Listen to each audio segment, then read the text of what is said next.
With us, if you just joined us, this is the JoyNews and Amalgam of Professional Bodies speaker series. And tonight we're focusing on healing forward, re-engineering Ghana's health system for a young and restless nation. And tonight we're setting the conversation up with a presentation by Dr. Kwame Saponisedu. He is a pharmacist, health consultant, and as well an advocate. But most importantly, you know him as Democracy and Development Fellow, CDD Ghana. Quite passionate when it comes to the health sector in this country. Speaks unequivocally when it comes to the issues and also professes some of the solutions that can help us heal forward. Doc, thank you. And always a pleasure to have you talk on issues like this. Please take over. Thank you, and good evening. Am I clear? Very much clear. Okay. Good evening and welcome. I come before you in accordance with all existing protocols to share a few thoughts on health. I request that you indulge me. Introduction: a nation in transition. In my usual quest to understand global trends, I came across a book by Kishore Mahbubani, a well-respected thought leader, former Singaporean diplomat, and academic, entitled The Asian 21st Century. He argues strongly that the current century belongs to Asia. This intrigued me, so I sought to find out why. After examining the statistics on GDP growth rates, the combined size of their economies, and their health systems, I concluded that he was right. The question is, how did Asia get here? The answer is through stability, sustained investments in education, and an understanding that no country can develop without a robust health system. Simply put, they healed forward. Ghana is a young nation living under the weight of an aging health model. With a median age of 21.3 years, more than half our citizens were born after the year 2000. Yet, our health architecture still mirrors an earlier era, curative, centralized, and slow to adapt. We speak often of universal health coverage, the idea that everyone should receive the care they need without financial hardships. But if our system were truly built for our people, would so many young Ghanaians still fall through its cracks?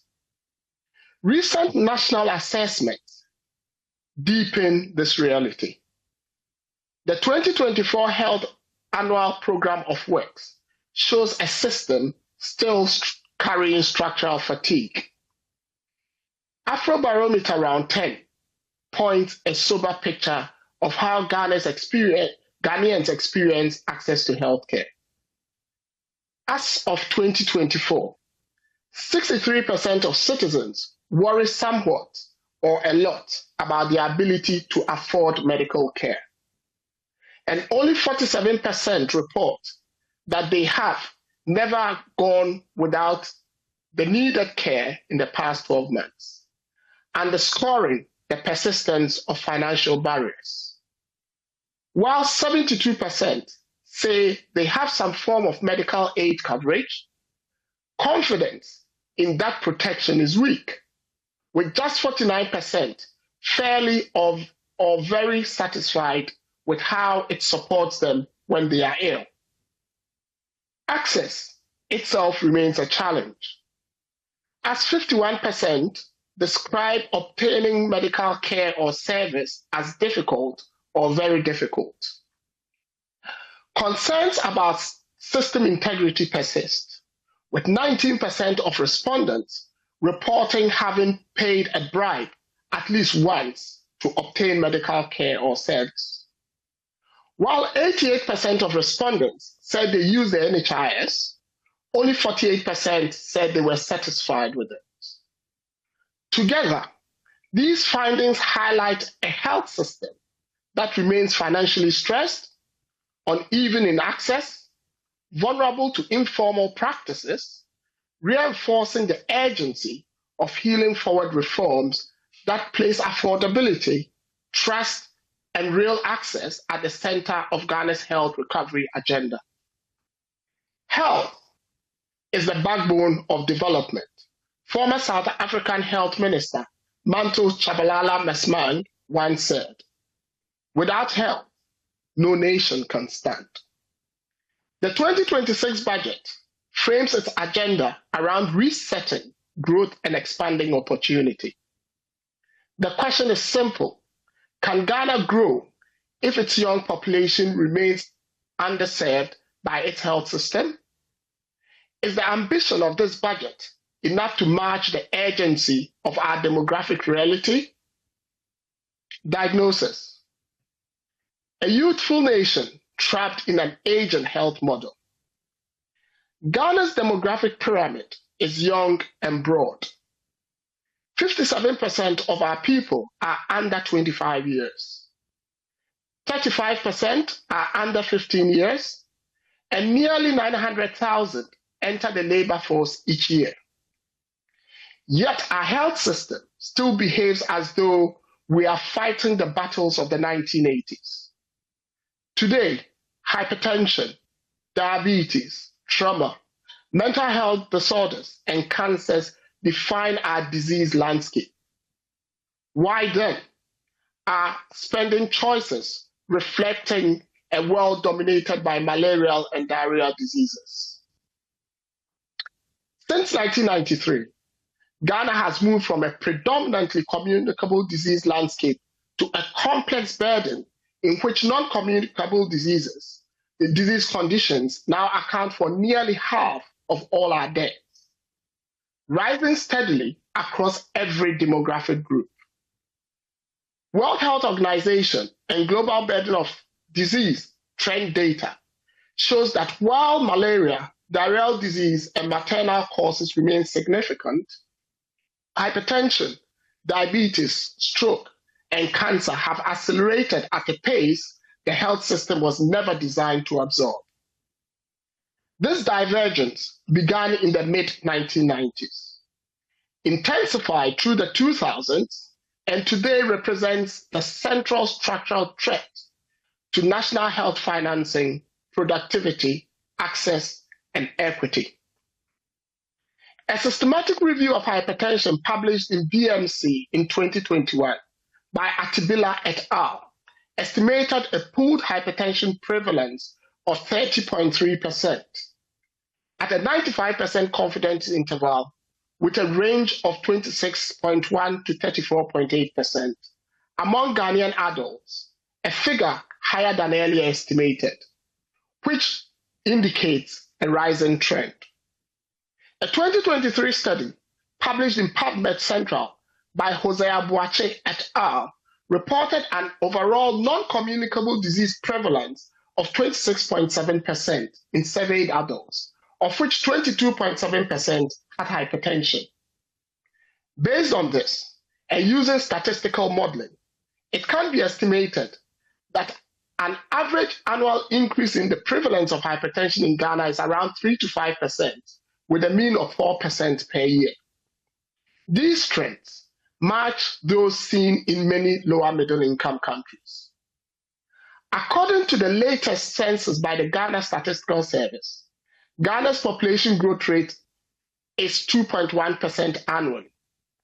This suggests that the prevalence rate of hypertension is increasing at a rate about double our population growth rate.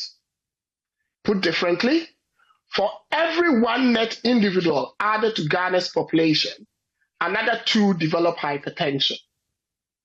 These models suggest that Ghana could move from approximately 5.8 million hypertensive adults today to about 10.5 million in 10 years.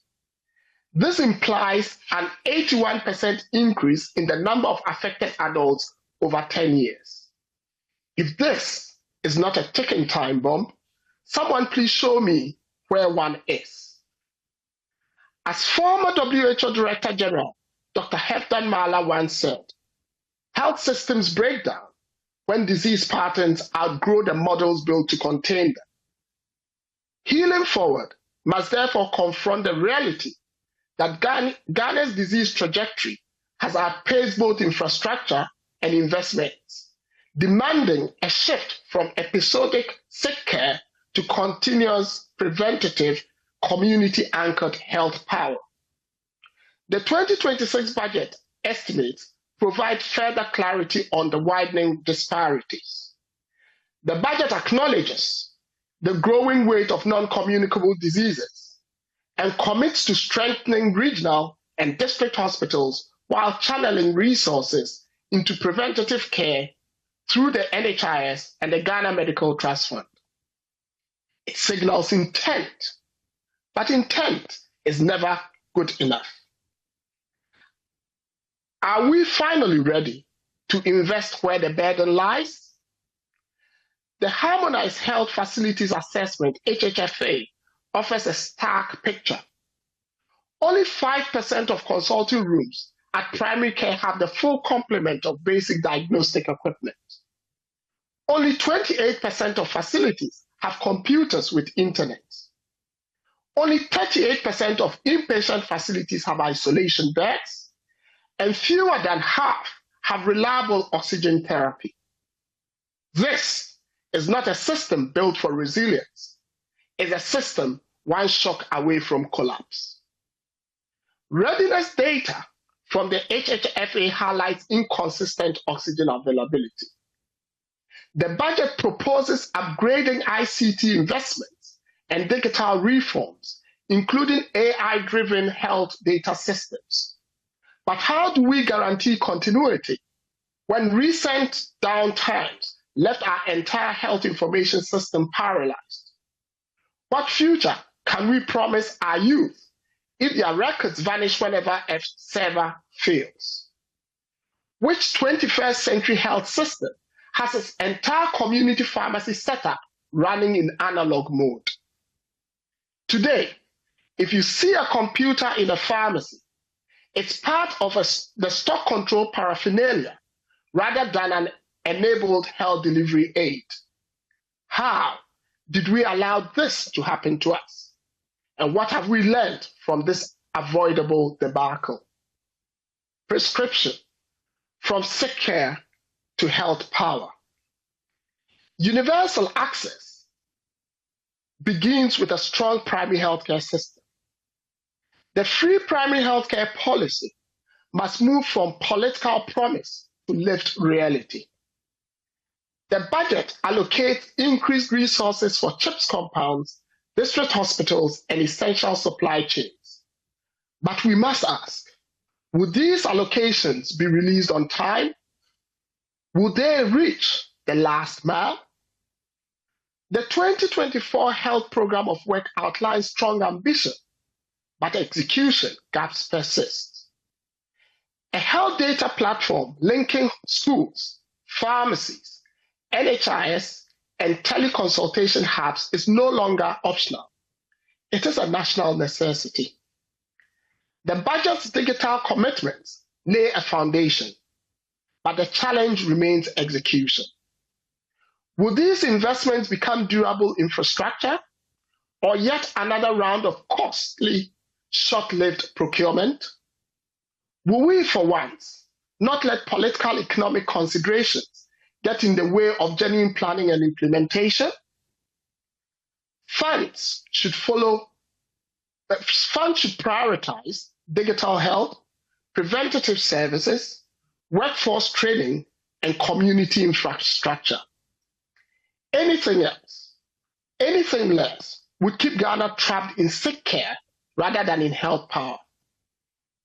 The Big Push infrastructure program includes upgrades to medical equipment and support for emergency care. Yet, we still lack the ambulance numbers and distribution needs for real emergency readiness. How long would we continue to accept avoidable death simply because transportation failed? Rwanda's disciplined model shows what is possible with clear targets, cost actions, and accountability. As Paul Kagame often says, any avoidable debt is not only an indictment on the health system, but also a human resource loss and impacts negatively on GDP growth. He couldn't be further from the truth. The government's creation of the Ghana Medical Trust Fund mirrors this approach and could become the most transformative reform in our health financing landscape, but only if it is protected from political interference. Prognosis: health as a foundation of national competitiveness. With focused investments, Ghana can gain up to 1.5% additional GDP growth rate by 2030 through improved health outcomes. A healthy, useful population is not a social luxury. It is an economic engine. The budget reinforces this by linking social sector spending to productivity. The incentives for local pharmaceutical manufacturing and the 24-hour economy program could turn Ghana's disease burden into an industrial opportunity. Yet, one question lingers. Why do we still outsource our disease burden to foreign manufacturers? Why not convert our needs into jobs, factories, and exports? I hold the view that no country should exploit our disease burden to create viable jobs for its citizens. It is essential that we utilize these resources strategically to achieve cost neutrality in healthcare.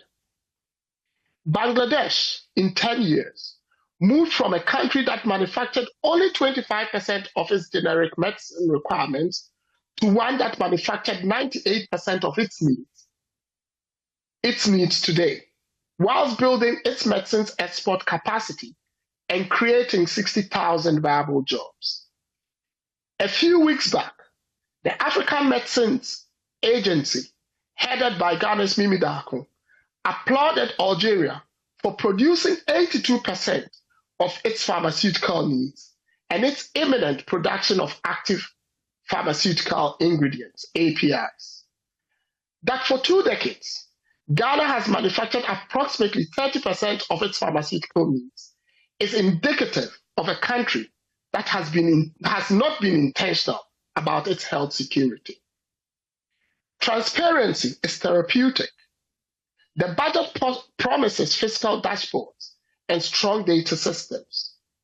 The Ministry of Health must adopt the same discipline. Are Ghanaians not entitled to know the state of oxygen supply, staff readiness, and equipment functionality in every region? As Dr. Tedros of the WHO has said, strong health systems do not come by chance. They are built by choice. Are we prepared to make those choices? Social justice and the moral argument. Salvador Allende once said, to be healthy is to have equality. To fall ill is to be excluded. Ghana's founding vision tied health to justice, dignity, and development.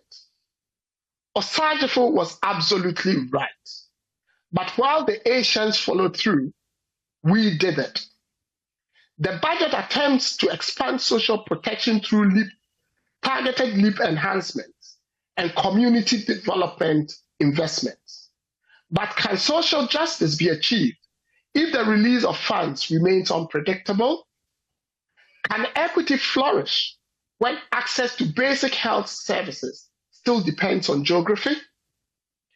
The geographic accessibility to equitable basic and essential health services in Ghana, findings published by the Ghana Health Service, with assistance from the WHO and UK International Development in April 2025, make the equity argument unavoidable. Our health system has huge infrastructural and human resource disparities. The issues around posting of newly qualified doctors, which have become topical in recent weeks, buttress the point. So does the backlog of unemployed nurses and allied health professionals who have been trained at considerable expense to the state.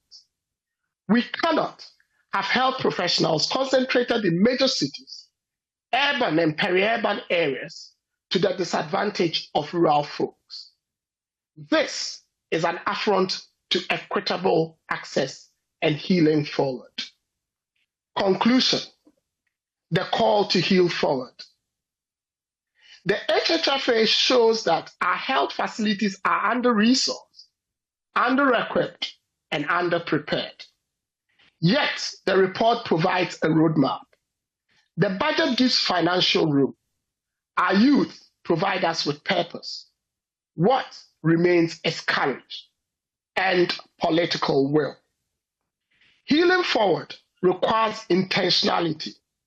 It refers to a health system that seeks to alter health trends in the population before they manifest as chronic diseases. A system that keeps its population as healthy as possible for as long as possible and delays the transition of patients from primary health to secondary and tertiary health on their way to their graves. Today, the continent with the highest number of centenarians is Asia. This is no accident. It is the benefit of healing forward. The International Avoidable Mortality definition used by the WHO and statistical agencies defines avoidable deaths as all deaths classified as preventable or treatable or both in people under the global average life expectancy at birth of 73.5 years.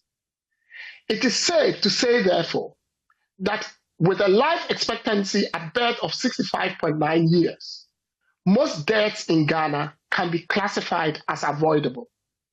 Let that sink in. More importantly, if Ghana were to construct avoidable mortality curves using cause of death data and case fatality for key non-communicable diseases, I would expect the final figure for avoidable non-communicable disease mortality to be between 40 and 60%. Is this not an indictment of our ambitions at independence? Is it any wonder that we hear of many lives cut short in their prime? Surely, this can't be right. We should stop deluding ourselves with statements like God gives and He takes away. These deaths are not an act of God. Rather, they are indicative of a system that has opted to let its people down because they failed to be intentional about their health security. We surely can do better. Let me be blunt here. After 68 years of independence, when some countries that were worse off than we were on the 6th of March 1957, when it comes to health, are having conversations about the right to choose when and how to die and assisted dying, and are changing their statutory retirement ages to reflect their aging demographic structure. It is untenable that we are dying needlessly. It is unacceptable that of all Ghanaians who retire at 60 years, 75% pass away by their 65th birthday. It is equally unacceptable that 40% of all deaths in Ghana occur between 40 and 60 years. These are shocking statistics that must send chills down our spines. But do they? The point is, we are not inferior. We have just chosen not to be intentional, and that must change. We can make this century Ghana's century too, if we choose to heal forward. Healing forward means refusing to repeat the mistakes of the past. It means demanding accountability, planning with discipline, and choosing health as a national priority. Healing forward is about proactivity, not reactivity. Let us build a Ghana where health is not a privilege, but a birthright. A Ghana where every young person stands tall because the system beneath them is strong. Because in the end, a nation that heals forward is a nation that rises. I thank you all for your attention and good evening. Thank you so much, Doc. You have said so much. A few struck a chord. I come to the studio and I want you to take a moment to drink some water if you must. And when I come to you, a few things that has my attention, I'd be asking question. One I'll be starting with is, you argue that Ghana's disease burden has outpaced the design of its health system. You also took us back to independence. You took us to a few countries that have done or introduced some models that we can as well learn from. Where do you think we dropped the ball? Where do you think we missed it? And why do you think we do not prioritize some of these things that can at least help us heal forward? Take a minute to take some water, and when I come back to you, we'll take those answers. But back in studio, I definitely want to start with the Ghana Medical Association. He said a few things that sit right in front of you, that paper right in front of you. And in the news as well, we have heard about the postings and all of that. I'm quite curious, because you're an association and you have doctors that you work with, what is that one major challenge and the gaps that you have been reiterating and feels that the government or who needs to be hearing you is not listening? Well, that's quite a difficult question to start with. And good evening to your listeners, and good evening to Kwame, who's a good friend. It's not one single thing. You can't pinpoint only one single thing. The health system itself has multiple blocks, from the human resource, which is a very important pillar, to the financing of it, and then various other aspects, the governance structures and leadership structures. Beyond that, it's also important to note that some of the things we talk about in health are an interplay of many other sectors. For example, we say we are struck, like from Kwame's presentation, we are struck with what we call the double burden of disease. We used to deal with infectious diseases, the malarias. You've heard of the 6 childhood killer diseases, some of which are still with us, but many of which we have eradicated. And now, on top of that, we have the non-communicable diseases, the hypertensions, the diabetes that are plaguing us. Some of these, there are other factors. For example, poor sanitation, water not being available, are issues that continue to bedevil us and then dovetail into some of these conditions that we see. And then also is the key issue about the health infrastructure he's talked about. Infrastructure ties in quite well also with the distribution of health professionals. It's only, how do I say, logical that where you have the largest hospital within the country, you tend to have the largest health professionals working there. And so that is important because the distribution of infrastructure itself becomes a draw for the distribution of health professionals. And so we need to begin to look at how to discuss those issues coupled with each other than trying to separate them as individual separate items. Let me just be quick to add that whilst Kwame paints a gloomy picture, which we all are concerned about, it is important to note that there are also some improvements within the system and some efforts in which may not necessarily be, should I say, well coordinated, working within the system to improve the system. At least we are training more health professionals now, and so the issue of having the production end of professionals being trained is at least being mitigated to some extent. What is important is how do we begin to make conditions proper, provide the necessary infrastructure, and then also attract and retain these people at vantage points. Because some of the issues you opened with, the queuing, for example, if we block the source of the problems, people don't necessarily have to troop all the way to Kolebu to get care from Tamale, for example. And so it's important that we begin to expand care and take it closer and closer to the average Ghanaian where they need this help. What I see missing in Kwame's presentation is the role of the people themselves.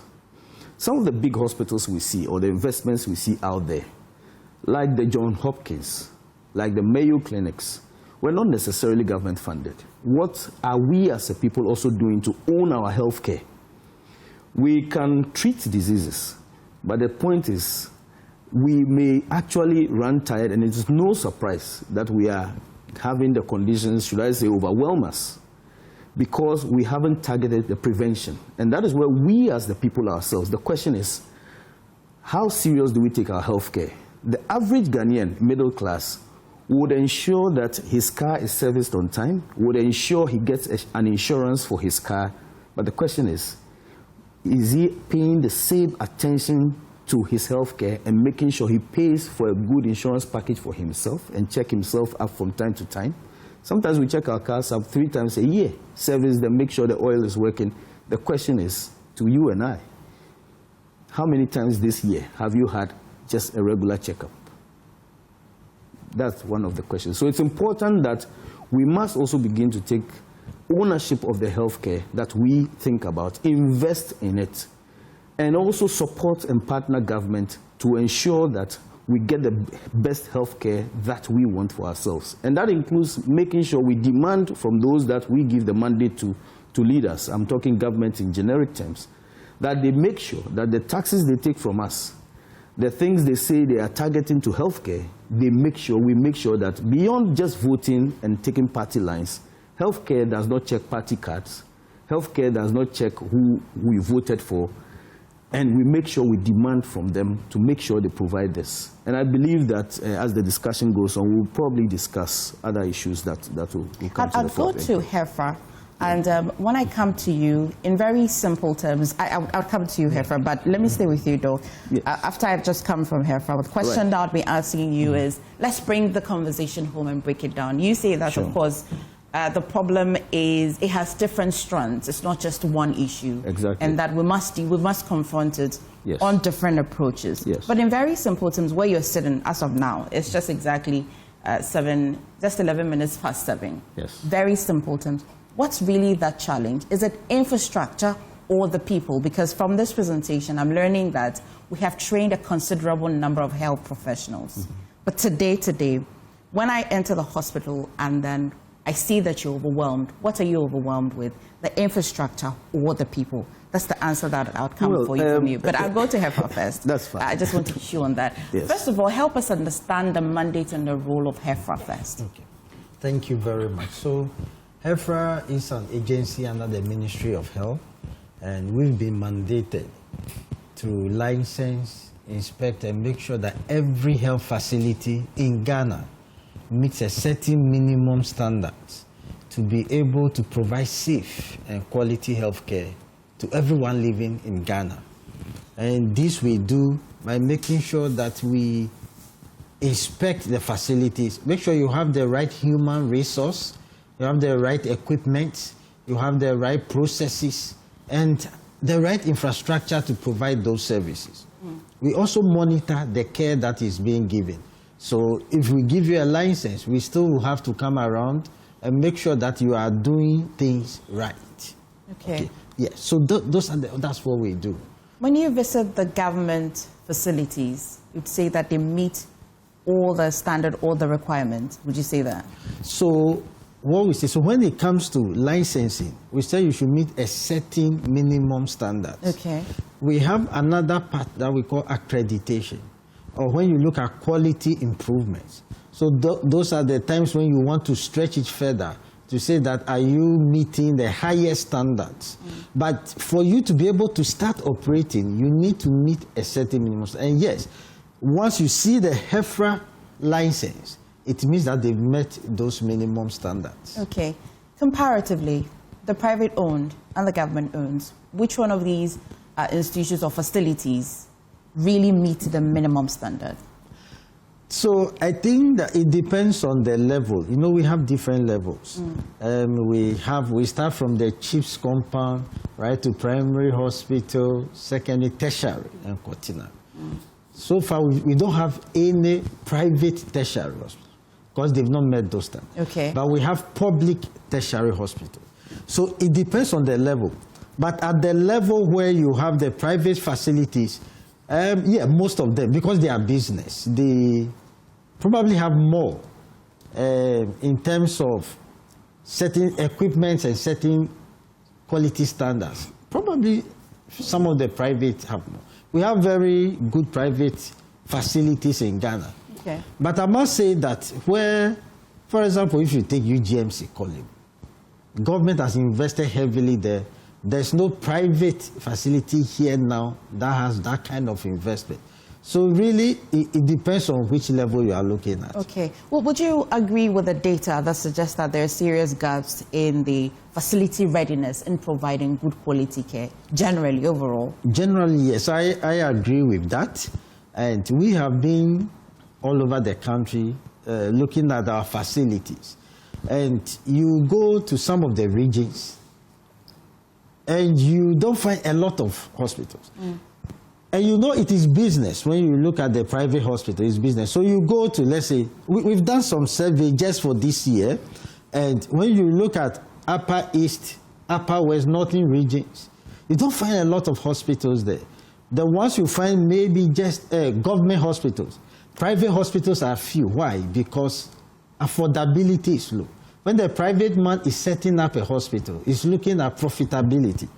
And so when you set it at a place where people will not be able to pay you much, you know. So you can see that we have some of the stats on the screen. You can see Greater Accra. You have they look at Ashanti region. If you look at the population, you have more facilities there than Upper East, even OT region and the rest. Yeah. This is not all, but this is just the facilities we have inspected this year. And so you can see, you are looking at a place like OT, yeah. You are looking at 29,000 people, okay, per facility, which means that if you adjust, you are saying that if there's one facility here, it is supposed to look after 29,000, which is unacceptable. Woefully inadequate, yeah. Woefully inadequate. You come to Greater Accra, and there are a lot of them around. So where is equity? How do we make sure that we distribute our health facilities to make sure that everybody gets? But I think that, like he's saying, there's some progress that is being made.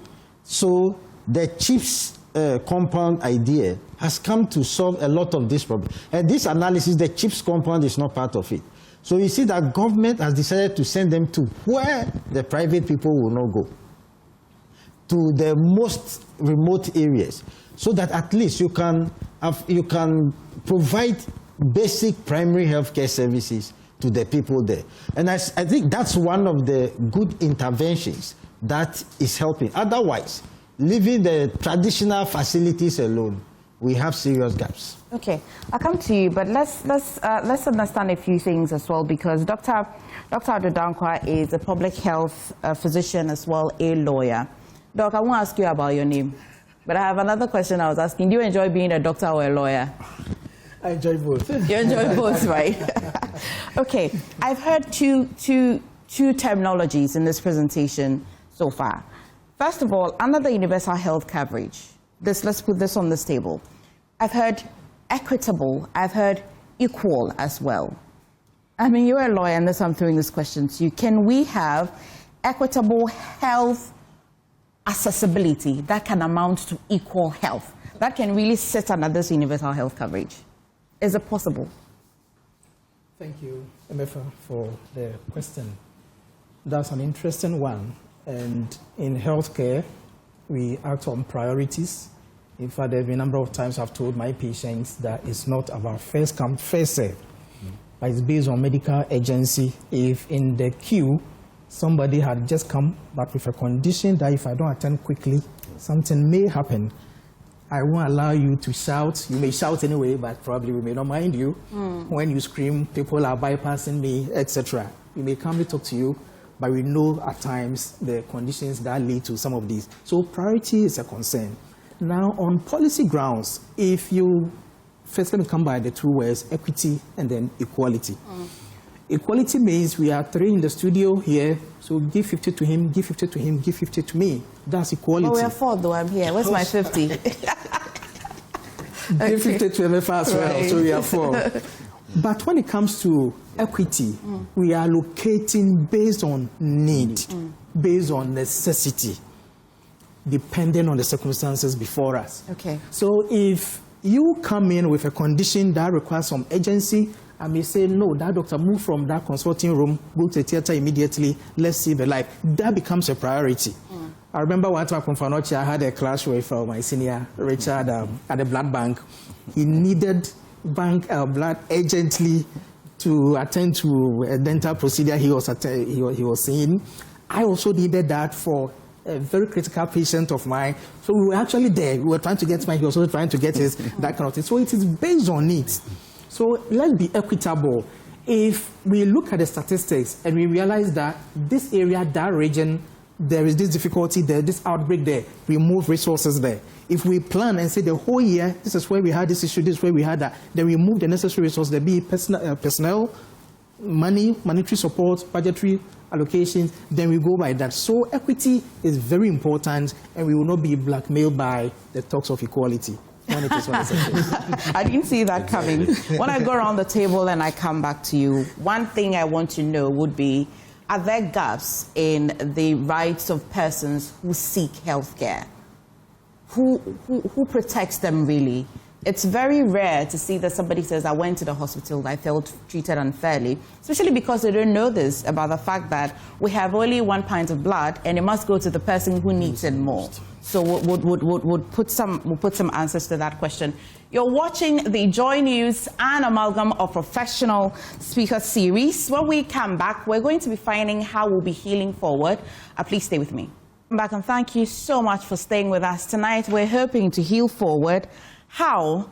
By re-engineering Ghana's health system as for a young and restless nation. Hopefully, we get some answers and bring some clarity to all the confusion in our health sector. We've been joined by Tony Goodman. He speaks for the Ministry of Health. We've been answering a few questions, but it's only right that I come to him. Tony, my question to you would be, how would you describe currently Ghana's health sector? Currently, because I think you're privy to the data at the ministry, you're privy to the challenges of health professionals, every other thing that will help you give us a perfect answer. Yes, good evening to our viewers. The health sector, as it is now, I can say has resurrected. It used to be in a comatose, and because we have a new leadership, a lot of effort have been put in to make sure that we have a proper healthcare delivery. That is why when I was coming, I heard my brother talk about the non-communicable disease killing people currently in Ghana. We have the Mahama case, which is currently running. We are currently looking at initiating the free primary health care in Ghana to actually deal with preventive, promotive, and curative healthcare delivery. These are some of the things we were supposed to do in the past, but we're not doing them. So a lot of effort is being put in to make sure that where we saw the healthcare delivery of Ghana is moved actually into a different pedestal. What does proper healthcare delivery look like, or what would it look like? Saying that it's been resurrected, what would it look like? That you and I will go to a hospital in Ahafo, in Savannah, in the northern sector, and meet a medical officer there taking care of us. You and I will leave Accra to any part of the regions and still have specialist care being provided. You and I will move from Accra to any part, the deprived communities, and then you'll be served. Healthcare will not be centralized, will not be in Accra, will not be in only Kumasi. You and I will not go to hospital and also not have equipment being run. We want to see equipment in these hospitals. We want to see private sector involvement, not only government running healthcare delivery in Ghana. That is what we want to see. And then when you get to the hospital and you have private sector, you have everybody on board. It means that you have a proper healthcare delivery. That is what we are currently working at. Okay. Would be interested in the vehicles, the tools, the way, the mechanisms that you're hoping to achieve this. I'll come back to you. Dr. Safwan, if I still have you on Zoom, thank you for staying. If you recall, my question will be that at what point did we drop the ball as a country? You have talked about Asia, you have talked about other countries. We actually thought that by now as a country in Ghana, we should even be doing better, especially the time that we gained independence and how we started off. Where do you think we dropped the ball? I think we've been dropping the ball since independence, to be honest, if you want to be fair. Because I go back, and like I said, when I try to do this analysis of a health system or any system, I tend to restrict myself to documents like official data, like the Health Harmonization Assessment Report, like WHO reports, Afrobarometer, things that do an independent assessment of our health system from the government, from the private sector, from civil society, because that gives you a total picture that is unbiased. And when you do that, and you start juxtaposing it against, for example, I quote Mugbani from the start, and I was listening to him once speak, and he said, at independence, Singapore had the same GDP as us. They had their GDP per capita was $500. We were the same as them.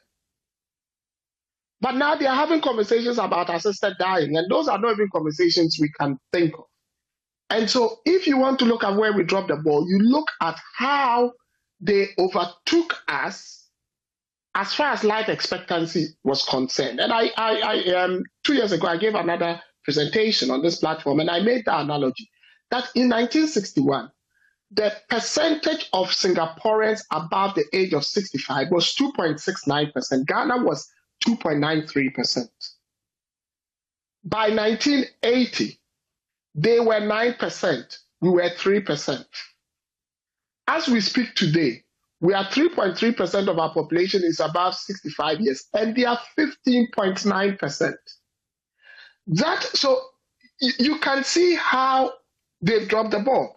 And then when you juxtapose it to Rwanda, because sometimes you say, okay, Singapore have run so quickly that there's no point. You are not comparing apples with apples. You are comparing apples with mangoes. So I go, and you look at Rwanda, and in 1994, their life expectancy was 41 years. Ghana was 57.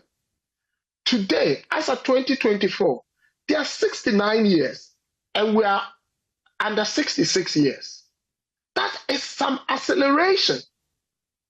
So if you even exclude the pre-independence era, you take it from 1993, and then a year later, when we go into democracy, and a year later, when the Rwandan genocide happened, you ask, how have they been able to accelerate and overtake us after a near implosion of a country? One thing then becomes common. We haven't been intentional. Because like Tony was saying in the studio, these things require some level of intentionality. You must be determined to do the right thing consistently for a period of time. If you want results in the health sector, normally it has to be short to medium term. So you are talking 7 to 10 years. And you have to do these things consistently. We have been ad hoc. If you look from 1993, there's not a single health policy that was inherited from when Jerry Rawlings was president of Ghana and is still being implemented today. Not one. But go to places like China, they have the 5-year development plans, and they go. Now they're on the 15. And things run through. They improve upon things. They learn and they improve. And you can see that in the change in their life expectancies. But we have all been spontaneous, impulsive, and this person comes and they want political, economic decisions and contractual, and then they would make a gig. And then they think that that would ignite our health system. It doesn't work that way.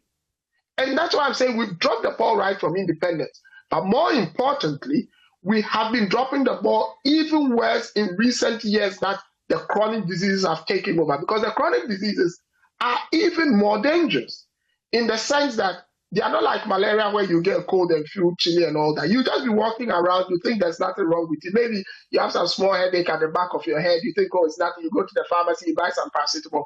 You're walking around and you just drop dead. You are bleeding from the nose. And in not years past, they'll say, oh, somebody has cursed you in your village and you had a ball in your head which has erupted, you've had a hemorrhagic stroke because you didn't have controlled blood pressure. And these things, and that is why 40% of our deaths are between the ages of 40 to 60 years. So unless we become intentional to the point where we are not going to the hospital, but the health system is seeking what we call the otherwise walking ill by doing preventative and promotional health care, screening them, finding them, managing them, and delaying their transition from primary to secondary care on their way to their graves, we are not getting anywhere. And it's as simple as that. Because back in the studio here, Dr. Salome says that we cannot be reactive all the time. That's nearly impossible. The best way really he'll be recommending is preventive. I see that you're nearly agreeing to that. That's the sure way to go, where as a country we're focusing more on preventive measures than being responsive or reactive. Again, because your presentation suggested that in the next decade or in 10 years, about 81% of hypertensive adults would say that more adults will be quite hypertensive, about 81% of that, if I'm correct with the data that I'm quoting. Yes, I mean, that is what, if you look at our demographics, and that's even another thing that is scary. In most countries, people tend to get close to hypertensive or into the hypertensive rate around the 40th birthday mark. So in a lot of countries, that's when they start doing the health screenings. And for example, in the UK, on your 40th birthday, you have to go for a health check where you are checked totally. If you look at Ghana's data, it's now around 30 years.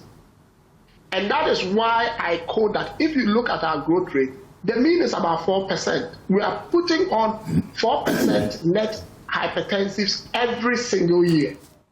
The problem is they are walking around and they don't know that they are even hypertensive. So you see someone 36, 37, 38, and they've had a stroke. Or they've survived a cardiac event. If we don't do like what Richard is saying and take preventative, because look, let me be blunt again. The outpatient department is a relic of an antiquated health system. It was created in the 19th century in the UK because they didn't want doctors to be too far away from their patients, just in case a patient went into crisis. Now, no hospitals in many countries have the typical outpatient department for primary healthcare. Primary healthcare is done in the community. That is what we should be aspiring for, because when you do that, then people have better health-seeking behaviors. They are not pressured that, oh, I'm going to join a queue or something. You go to many countries now, and a lot of these screenings are done in pharmacies. So there's opportunistic screening where the person walks into a pharmacy, maybe they are going to buy, medicine for headache or a cold or something, and routinely their blood pressure is taken. And they realize, oh, this may be a bit high. An ambulatory blood pressure monitor is fitted for 24 hours. Immediately, the pharmacist is able to say, hey, this thing, you have to go in to see a clinician. That is where and that is why I say the free primary healthcare policy needs to become a lived reality, because that is what would fix some of these things. Where you can go to your CHIPS compound, you can screen, community health nurses will come into the community, they can screen you. There's a portal where they can put the data on, you can be recalled, and if you are getting close lifestyle modification, if you're in the hypertensive range, you can be put on medication. And then the progression of your disease is delayed. So yes, that is what healthcare should be about. Okay. When I hear people saying healthcare and the OPD queues, I cringe, because a good healthcare system should cut OPD queues, like Richard was saying earlier. Okay, Kwame, when I come to you, we'll revisit the factors that drove Asia's growth. It says that stability, education, and long-term health investments. Would you recommend the same approach, the same style, or for Ghana, you toss it around a bit when I come to you? But Dr. Salome, well, he seems to agree that preventive more than reacting. The question again, especially because there are tons of people watching today, and they're confused that when I went to Kolebu, I had to book for about 3 months before they gave me a date. Or when I went to this facility, the doctor said he's coming, the nurses were not attending to me. Is it a perception that we don't have enough healthcare providers, or what is really the challenge? Is it the facility or the providers? Well, I think it's a multiplicity of factors. In healthcare, it's not easy to just say it is this or it is that. One, if you talk about Kolebu, for example, a lot of the patients are reporting late for the conditions for which they are reporting for. Is it not because of the nature and character of the facility? Not necessarily. Where you can't just walk in? That's what I'm saying, not necessarily. Okay. It's a tertiary facility. It's a referral point. So everybody coming there necessarily needs to be seen. I mean, ASAP. But of course, if all four of us, God forbid, had the same condition for which we needed to have some surgery for, and we don't have enough surgeons to perform that surgery, then it becomes a matter of triaging us and deciding who goes first. Is there another English you can use to say that? So what it means is that I'm going to have to look at all of you and decide, if I don't take any action now, who is most likely to die? Which means or suffer irreparable damage. Which means that the primary caregiver must have done a good job so that by the time it gets to the Kolebu level or the tertiary level, you are able to take or make that fair assessment? Again, like I say, it's not necessarily only the primary caregiver. So let's use breast cancer as a good example. Okay. We have been taught that it starts with you, the woman. That on a regular, you should know how to examine yourself. Okay? So that you know your breast better than any doctor would ever do. You, or at best, your partner, would know your breast better than your partner, your doctor would do. And so what we say is that it starts from you in the house. If you check yourself regularly, you would notice that there's a lump here that normally hasn't been there. What this means is that if you know this, then you quickly report. You are not going to present at the end of the spectrum where it's actually now a full-blown cancer with your breast with a big sore spread everywhere, where you would need both surgery or radiotherapy or both of them at the same time. In that case, we only have, in recent times, the radiotherapy centers in the country are about 3. 2, one in Konfanoche, which for quite a long while was not working, and then one in Kolebu, and then one private one. Kolebu was also down for quite a long period last year. Now the question is, you have 100 of you who have come at the tail end of the breast cancer spectrum. You are going to queue because there's only one machine. But if you saw it quickly, a quick, simple surgery may have been done. You don't need to go and queue in a breast cancer center. The primary caregiver that I used didn't mean the person. I'm talking about the facility, that the first point or the first port of call that the patient is likely to arrive at, where they go through all of the processes before you'd be referred to the tertiary. The work of the tertiary level would highly depend on the first place of call. Is this it? No. Again, that's what I'm saying. It depends on how you report. Okay. If you reported to, say, I'm just saying, Gosu District Hospital, where you have advanced breast cancer, they cannot do any, at best, palliation is what they will do there.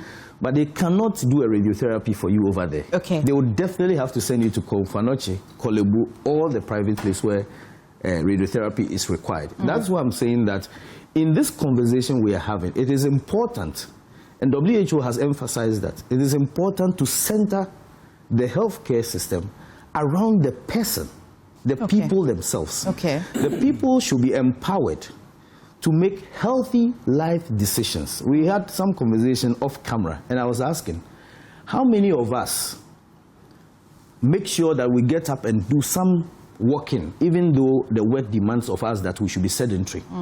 We consciously make sure.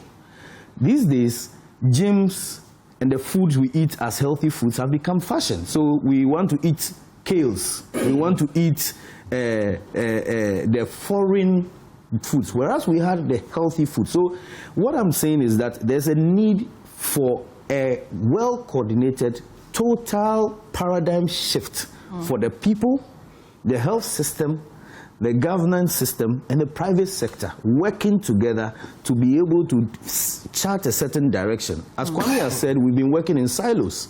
There's a malaria program, so everybody's running for that. There's a COVID, and so we are all running after that. Meanwhile, we just heard from National Road Safety Authority that over 2,400 people have died from road crashes from January to just early November alone.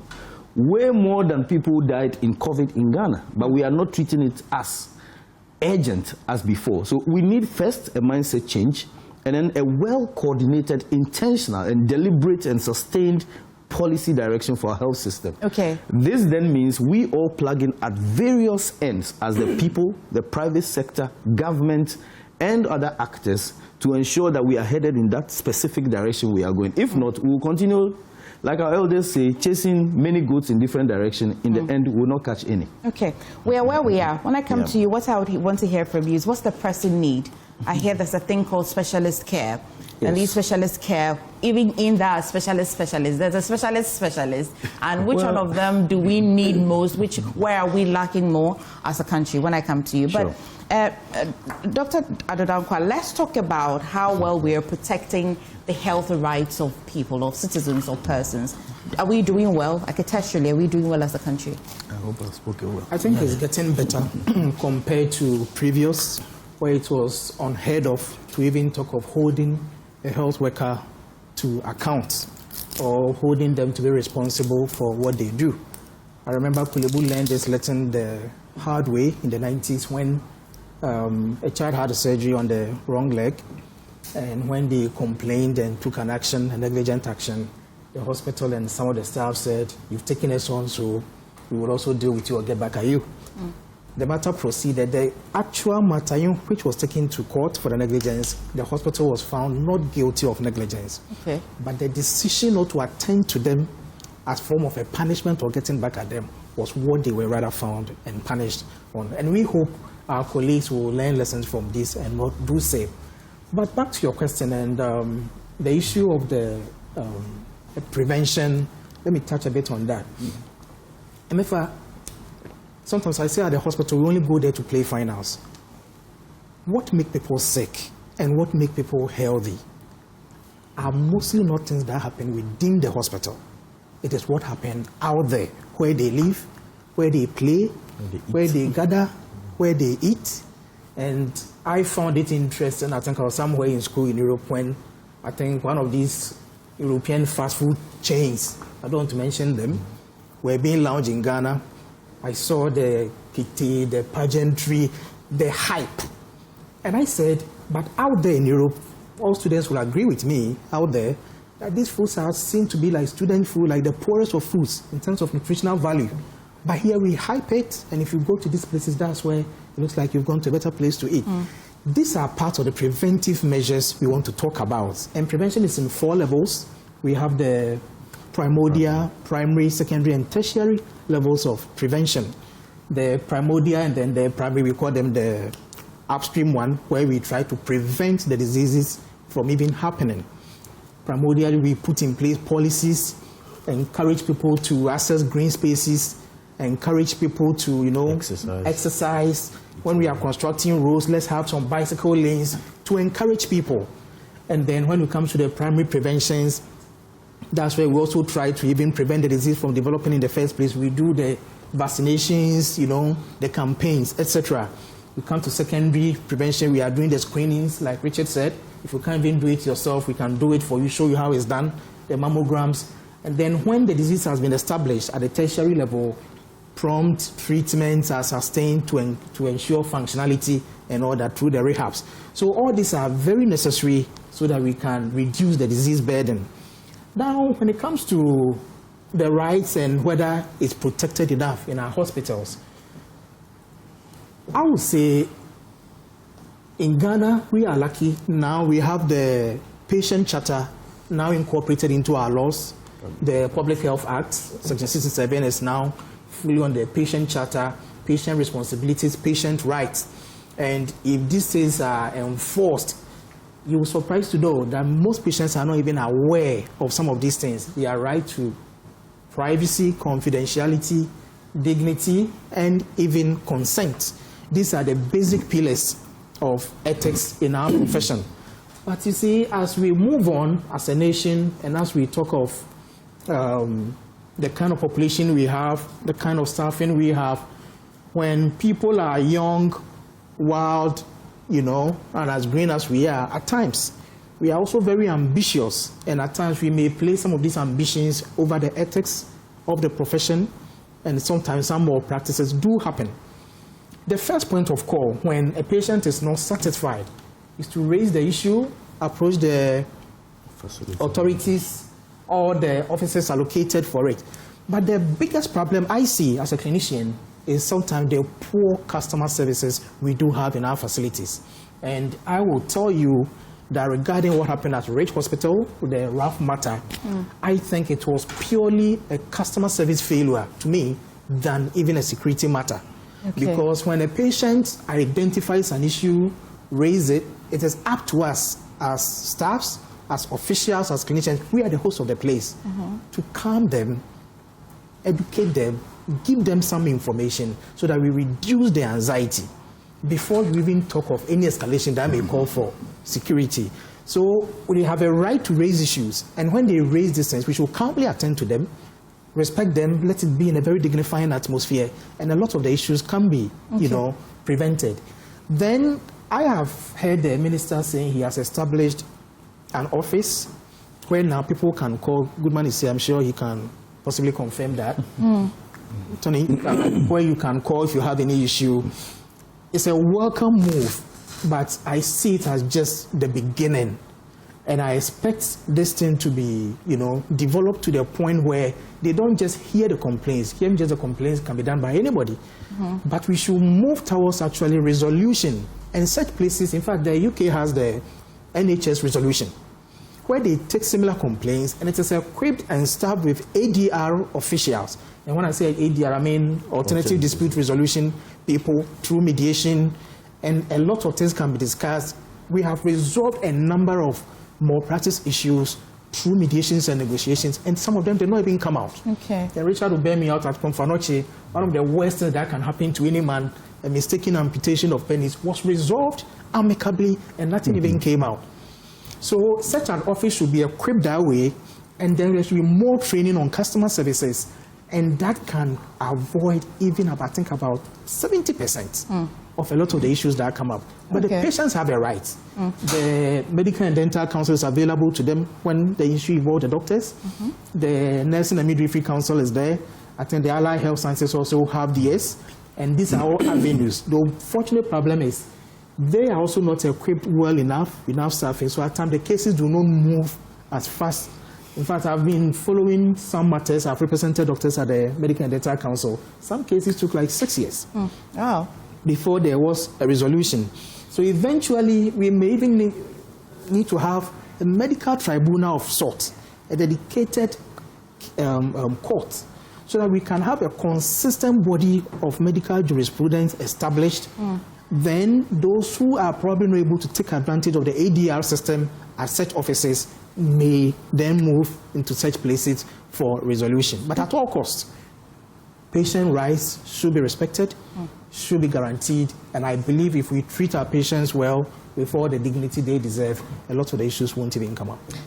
Dr. Bam, so HEFRA, the mandate currently that you have, would you say that is enough to regulate health facilities, especially with the way our disease burden as a country is moving at a really rapid pace? Would you say that HEFRA, with the mandate that you have, is enough to regulate it, or you'd rather have more power? Yes, I want to say the current laws that guys, what we do, I think it's adequate. Whatever we've been mandated to do, we can do. I agree that health facilities are moving at a faster pace. For example, now we are having telemedicine. Telemedicine is when you can sit here and then consult a doctor in the UK. I can sit here and consult a doctor in the Volta region or a patient in the Volta region. And it's happening. Interestingly, in the Act, there's also telemedicine there. But at that time, it wasn't established in Ghana. So the law is adequate, but now, yes, we are having new facility types coming up. Like I said, telemedicine. Now we are having medical aesthetics, where you have people injecting things to make their skin nicer, front and back, you know. There are a lot of things coming up. Now we are having home care coming up. You know, those days when we were in Europe, home care is something that is very common. And the Act provides for regulating all of these. Yes, when you look at the Act, all of them, but then those days, we didn't have them here. Okay. So those who drafted it really saw a lot ahead. And so the law is adequate. But then now what we need more is now more resources and tools to be able to catch up with the kind of expansion that is going on. So for example, just today I had 2 people or 2 facilities, okay, they said we want to start a huge telemedicine service in Ghana. So how do we license it? And I was like, we are still working on the framework. You know, we have people who come and say, I want to establish a home for elderly people. So how do we go about it? You know, these are not things that have been traditional, so to speak. But now we have to expand our services to those ones. And so we are also working hard to make sure that we bring in all these new things that are coming, and then we will be able to regulate them adequately. Okay. Yeah. Tony, what key health, shall I say, priorities is the ministry or as a government is undertaking to at least accelerate the modernization of our health facilities and health delivery? The key Thank ones. you. Before I come to that, let me just, Doctor just prompted me that Minister made some announcement regarding the client service in the various hospitals. Yes, that's one of the major moves the Minister has actually initiated, to make sure that all hospitals clearly display a number, a call center number that can be called. Clearly have a designated place where all of us can go and make complaints if we are not happy with one service or the other.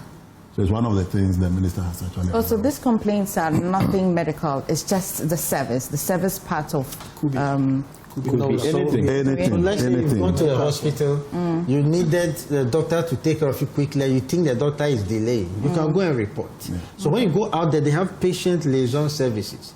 They are there for the patients. So you come and talk to me, I can go to that department and say, why are you delaying? You need to take care of this. And then they have to obey, otherwise then they are punitive. Is it functioning? And I want to say that for us at HEFRA, from next year, it's going to be mandatory to give you a license. Because our minister has said it, we have to take it on board. So when we come to your facility, you must have a designated office and an officer who is there for the patient.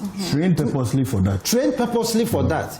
A patient liaison officer who will be there and take care of the patient's complaints and help resolve them.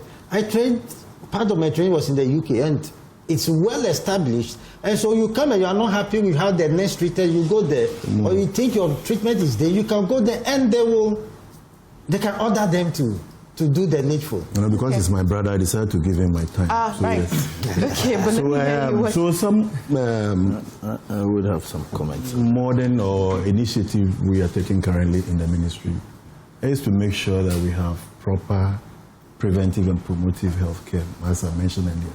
Under the free primary health care, we want every Ghanaian, wherever you are, you should have access to basic preventive care. Because the doc said, most of our facilities are choked or inundated with patients because we don't actually, or we have not prioritized our health. We wait until we get to the critical stage before we rush to the various hospitals. So this is one of the things, His Excellency, the President has promised the people of Ghana, and we've taken it up. Before leaving the ministry was one of the meetings we're having to make sure that we finalize the policy document for stakeholder engagement next week, next 2 weeks. So these are some of the things we are doing. The other thing we have also noticed is that most of the diagnostics we have in our hospitals are no more working. Equipment are down. So we currently making sure that we have some arrangement with private sector they come on board for us to do this together. Because you remember, His Excellency the President said that all the equipment we procured some years back, we cannot find them in the hospital. Not that they are not there. Some are actually overage. Technology has also caught up with them. Some are not fit for purpose. For that reason, we need to go into a proper arrangement with the private sector. These are some of the things we are trying to put in place. Like I mentioned, the law that establishes Mahama Care has been passed. It's gone through all the processes. As I speak to you, they have started taking patients. The team is really working to make sure that these patients are given the needed care. These are very expensive areas all of us may not want to go to, but they are there making sure that they provide health care. The other thing I mentioned, which is making sure that we have doctors in the district hospital, is currently ongoing. Today, we're trying to find out how many have actually reported. We can ask Dr. Salome is here. Dr. Salome is here. How many have reported? How many are looking like they want to report? But no, what is more revealing is that we are not doing this alone. They are actually helping us. GMA is part of this whole thing. They are currently coming up with various ideas for us to attract and retain these medical officers. You know, when we went around recently, we realized that some places, you don't even have a medical officer at all. Some have just one. So for us to make sure that this is not punishment though, this is something we want to do for all of us. The man in the village or the deprived regions help all of us to attend the schools we are attending, and this is the time we want to just make sure that whatever they've given us, they also benefit from it. So these are some of the things we are doing. One of the things that is also coming up is infrastructure, like Dr. mentioned. The various projects that have been built over the years and are lying in the various districts not completed, we want to make sure that the private sector, the churches, individuals who have the wall without to assist government to complete this project and run them, come on board to do this for us. We are currently working in 3 regions to make sure that we provide regional hospital to these 3 regions as part of the 6 we want to do within 4 years. OT has been identified. Savannah region is one of them, and then the Western North is also one, to make sure that they take care of the secondary care before they move to the tertiary, like the Kolimbu and the Konfanoche. So these are some of the things we are currently doing. We're in Savannah to inspect the lands they gave us. We're also in Bali to inspect some of the land. We want to put up a fully fledged district hospital also in Bali, so we're there to look at it. So it is day in, day out. We want to move health sector from where we were to a better pedestal. So all of us, when we are patients one way or the other. We go to hospital, we receive health care. The other thing we mentioned, which has to do with the way our OPD is structured. Recently we went to the Achimota Hospital. The minister actually mentioned that we should be looking at a way where all of us can have some appointment with our doctors before we go to the hospitals. But because we go in a rush, so unless we are down, we cannot go to work, we cannot do anything. That is when we go to the hospital. So it's difficult to have that system running. But I think it's one of the things we need to work on, in making sure that if I have nothing doing, my case is not severe in the morning, why do I go there to crowd the place? So these are some of the things in the ministry we are doing. I see you want to respond to a few things, you want to react, but Tony, 3 things that I'll come to you. Some of the hospital stats, the previous government said that they had completed under the Agenda 111, but they were not operationalized. What is the current government hoping to do with them? And what's the current government as well hoping to do with those that were not finished? Because I hear you say that you're Don't go inspecting. far. Let me just deal with them. Okay. Because the way you put the question, if I'm not careful, I'll be confused. You said completed and not operationalized. That's not correct. None of these facilities are currently have currently been completed. Okay. None of them are operational. We are currently doing the snagging, making sure that we put in place the final touches to get them running. At least to be running. Yeah, yes, okay. that is our I asked this mandate. because I hear you say you visited Savannah, checking lands, and then so I thought we should just. No, these are regional hospitals. Kwame raised a very important issue in his presentation about how budget allocation, how it really will get to the last person in that rural community in terms of their proper healthcare delivery. How are we ensuring that the budget that has been allocated, if you look at the 2026 budget allocation, quite impressive than the previous allocation. But how well are we ensuring that it's not a budget just on paper, but it goes a long way to do what the ministry itself says it wants to do? Doc, you want to respond to a few things? Yes. I think there was a mention of the Mahama Care, which is Mahama Cares, which is taking care of the NCDs. I think it's a laudable idea, if nothing at all, singling it out, giving it, some priority and dedicating some resources in that direction. But I'm concerned about sustainability, especially when we taint such important health programs with some form of politics. We wish we could depoliticize some of these important initiatives, because when government changes hands and we have the others coming in, I'm not sure whether they may continue to put in the kind of attention or sustainability measures as expected. And therefore, I will rather ask that maybe when it comes to such interventions, the NHS has been there. When Kwame was even speaking earlier, he said there is no policy that has been sustained up to date. I think the free maternal health care, the NHS, I think some policies also, the EPI, etc., they've been sustained, quite a few. Of course, we can do better.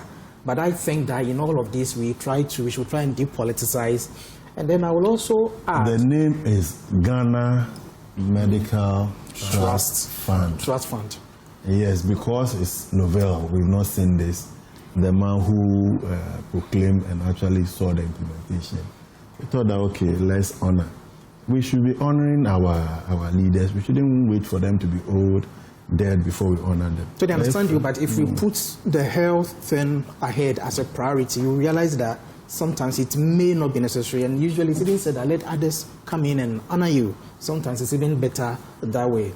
But moving on, then I would then call for a national health agenda so that we can have the various bodies like we are even talking now. We crystallize some of these policies, like has been shared by the wonderful panelists, so that governments are made to go by this or even improve upon them, so that it will move us forward. And then when Senior Ban was talking, he mentioned the training of health liaison officers.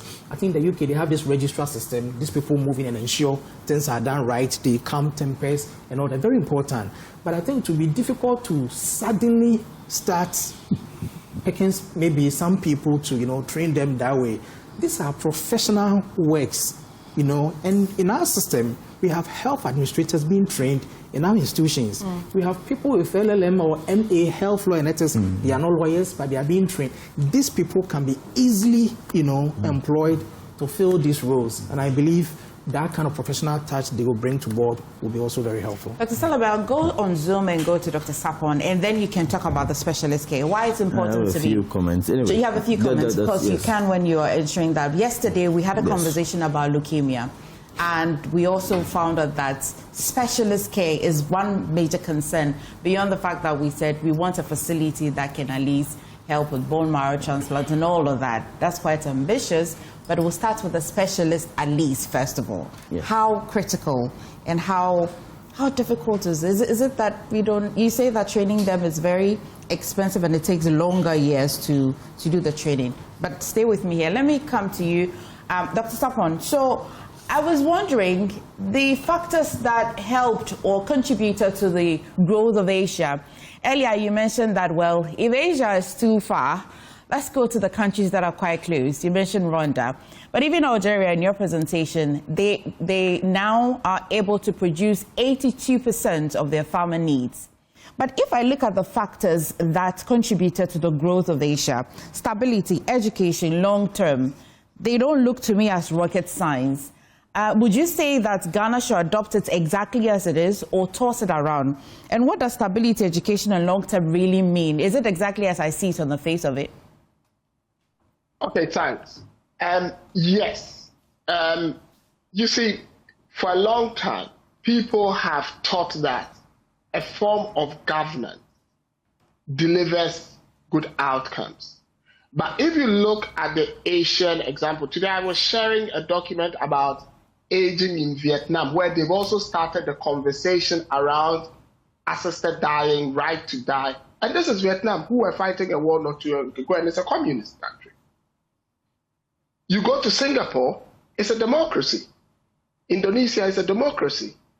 You go to the likes of Thailand and all that, and 1 minute they have a democracy, next minute they have a coup.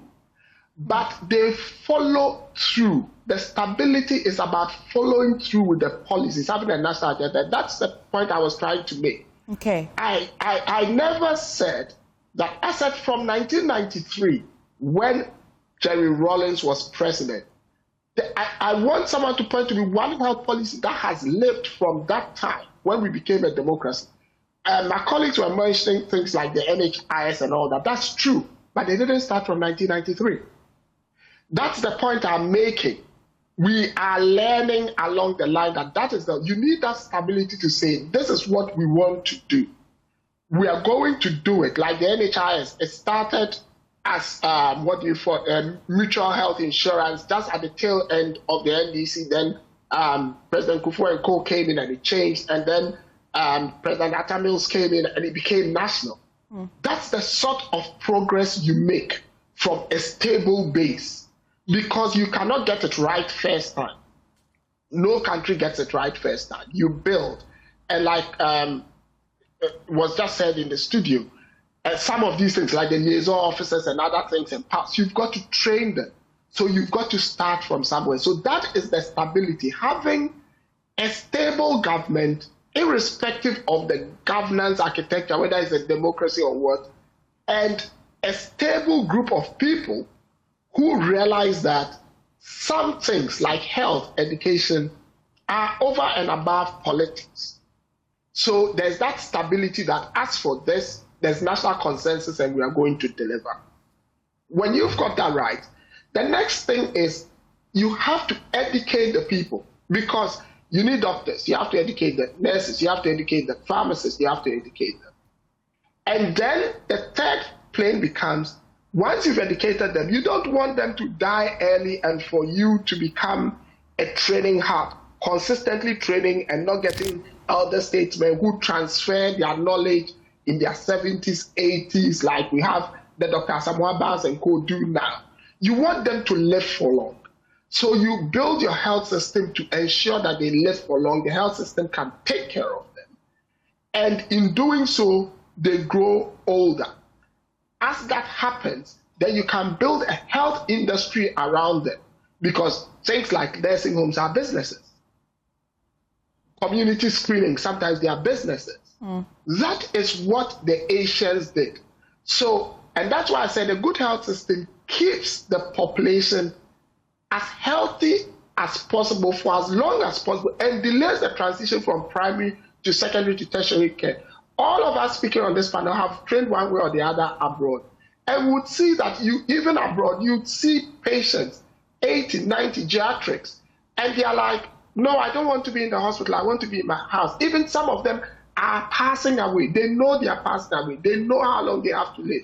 But their community oncology units, their end-of-life specialists who would take care of them in their home. That is also job creation. So if you don't look at, and that's why I talk about the cost neutrality in health. If you don't look at health as a public service good, as well as a GDP driver and a job creator, you cannot do these things. But it all starts with having the stability to think, what sort of health system do I want for my people, and how well do I want them to age in a way that you cannot say about 90% of all your deaths are avoidable deaths. How come, Rwanda is getting close to the global life expectancy at birth, and Ghana is almost 8 years adrift. That tells you you've not been intentional, and that's why I said we should stop this thing that God gives and he takes away. These deaths are definitely not an act of God. An act of God is something you cannot prevent. It. If, look, you've got into your time and you leave, or there's a tsunami and you cannot predict it. But with things where you get a hemorrhagic stroke, and if you look at Ghana's data, over 90% of our strokes are not ischemic, they are hemorrhagic. A hemorrhagic stroke clearly is indicative of mismanagement of chronic diseases. All of us are health professionals, and we know that. So it is not like, and that's the other thing I would say before I end. It is not like we don't know these things. All these things are in official records. Everything I'm quoting is either in the holistic assessment, health harmonization, and program of works document, Ghana Statistical Service Demographic and Health Survey. We've got the data. I didn't take data from anywhere to put this presentation together. It is data as at 2024 from documents of the Ministry of Health, Ghana Health Service, Ghana Statistical Service, collaborations between WHO and our agencies. So it's not like we do not have what I call the terminal report of our health system. We do. The point is that we are not reading these reports to say, what can we do differently? And that is why someone like me, I'm a strong advocate of the free primary healthcare policy. Because it is the only way I can see that we would achieve universal health coverage by 2030. I said this as far back as 2020. I said it in 2024, and I've continued to say it. Because if we do not make health accessible and we do not take away the finance barrier, we are not going to achieve UAT, because at the point of need, finance should not be a barrier. If we don't change our model and we are going late, like Richard is saying, and maybe you have a terminal cancer or something like that, and you've gone to Goso Hospital or something, they are referring you to Kolebu. Some people even don't have the transportation to go if they are not lucky to have an ambulance. And all these things have to be taught through. And that's why I use the Asia model, because they've all been thinking. This document I was quoting from Vietnam was written just last month, November. And they are thinking of the next 50 years, because they've realized that in 1999, only 9.4% of their population was above 65 years. Now, over 15% are above 65 years. And by 2050, they think it's going to be 25%. So they've already started thinking, what are we going to do with these people? About keeping them healthy and also using them to create jobs. And that's why you see Asia having the highest number of centenarians. Like I said, it didn't happen by chance. It's not that Asians have better genes than we do. I almost thought they did. No, if you look, they are like Africans. If you go to India, for example, they have similar diabetic rates as Africans. Anyone who looks at demographic data knows that. But they think through these things and plan. So you go to Japan now and they are thinking of how to build robots. In Malaysia, their former prime minister, who is over 100, still drives to his office. What genes do they have that we don't have? It's about the thinking process. And that is all I'm trying to draw our attention to. We need to do the thinking, and we need to sustain humble beginnings and allow them to improve and tweak them, and stop this political economy. I've come in and I want to build these hospitals and I want to do it. No, let's get the basics right. That's all I'm saying. And that's what the Asians did. Right. Back in studio. Dr. Sullivan, you had a few comments as well. Yeah, I think it's been a good discussion so far. Just a few comments. We often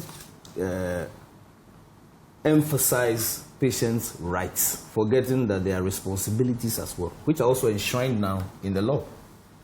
So let's let patients know the full expanse. It's not only about reporting. For example, patients who are supposed to do certain things, abide by the medications, do things as you should. There are things that we also need to do. It's also important to note that and I say that not in any defense, it's just to let us know that there's a full expanse of it, because we only hear patients' rights, but there are patients' responsibilities as well. Okay, for example, if you've taken a certain medication and your clinician is asking you, and some people would lie, oh, I haven't taken any alcohol before. Then you prescribe a medication for them, they are reacting, then they come, say, I forgot this, but sometimes they are just hiding it. Those are responsibilities, and there are many that are also listed. I have a concern about this patient liaison officer. You see, we pick and choose. Like Kwame said, there are so many ad hoc measures we just bring into the system without looking at the larger impact of it, without looking at the interplay of what exists. What are we even? We are going to employ a patient liaison officer and pay this person, pay their pensions. No. But we already have them in the system.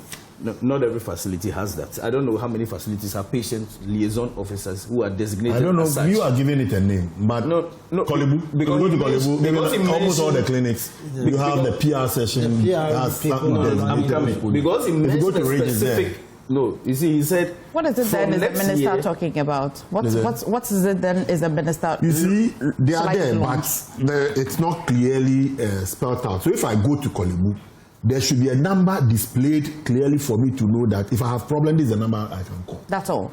No, there should also be a designated point for me to walk in. Yeah. The clients, if you go to hospital, you have them, the client service. Yes. But these are things we have in the books and it's not properly working.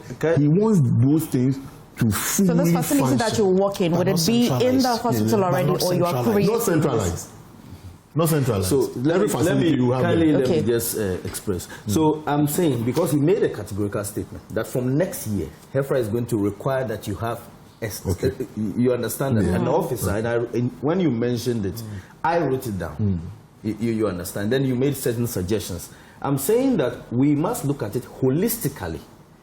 Else, we will produce a system where, remember, for example, he mentioned something that these officers are there, for example, to say, I'm delaying. The doctor is delaying seeing me. Then he walks in to say, why are you delaying? And ensures that you are seen quickly. And I'm saying that if we don't communicate it properly, we will create a problem for ourselves within the country. What kind of problem do you envisage? Exactly. What kind of problems do I envisage? I'm saying that, for example, you are communicating that, oh, if there's delay in seeing you, now the question is... He just gave a passing example, not thought through. Well, people are listening. So I'm just saying that... Well, Tony, you're here. Tony's here.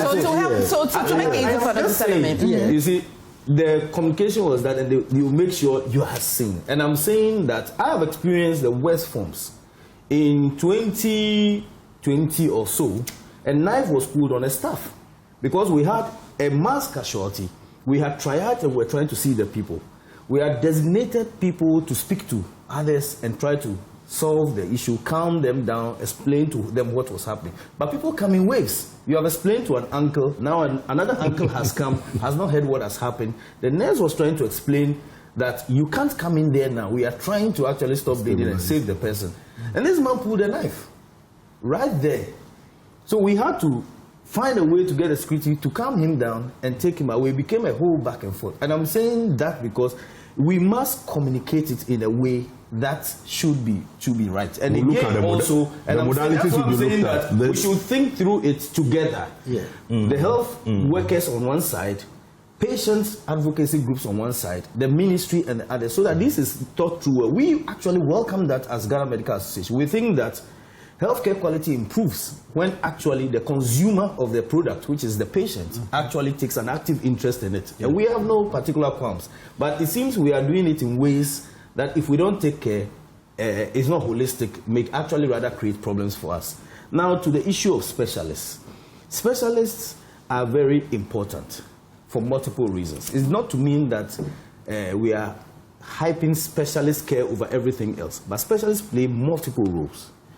The issue of NCD cannot be overflogged. It requires specialist care. And that is why we are happy that Mahama Cares is dedicating some funding for training of specialists. And when we say specialists, let me say I'm not talking of only doctors, for that matter.